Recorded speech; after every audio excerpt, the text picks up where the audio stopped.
Hi అండి, తెలుగింటి అత్తాకోడళ్ళ రుచులకు స్వాగతం అండి. మీరందరూ బాగున్నారా? మేము బాగున్నామండి. మీరందరూ బాగోవాలని కోరుకుంటున్నాను.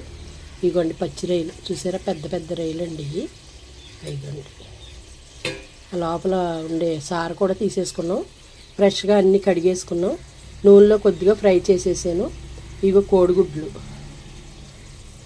ఒకటి ఇడిపోయిందండి, ఉల్లిపాయ పచ్చిమిరపకాయ కరివేపాకు అల్లం వెల్లిపాయ పేస్టు, ఉప్పు కారం పసుపు, అలాగే ధనియాల పొడి జీలకర్ర పొడి, కొంచెం గరం మసాలా పొడి దింపేటప్పుడు వేస్తానండి.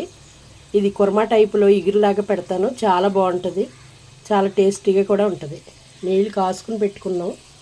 ఇవాళ రైస్ అయితే చాలా తక్కువ వండేనండి, ఎందుకంటే రాగి ఇడ్లీ అయ్యి తిన్నాం, కొంచెం మందంగా ఉందనేసి తక్కువ రైస్ వండాను అనమాట.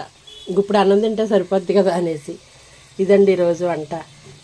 మీ అందరికీ నచ్చితే షేర్ చేయండి, లైక్ చేయండి, సబ్స్క్రైబ్ చేసుకోండి. లైక్ చేయడం